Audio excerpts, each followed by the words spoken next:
So this is it. We're about to go to school. Come here na. Spin.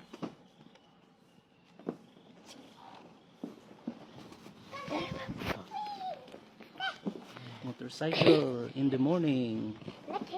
And then we'll have car in the afternoon. That's our house. There. A big giant house. Are you ready? Go to school? Yes, Daddy. Yes. Minin, are you ready? No. Yes. Say yes. Yes. We will go. Okay, we will see you later. So we'll pass in the shop first to buy some snacks.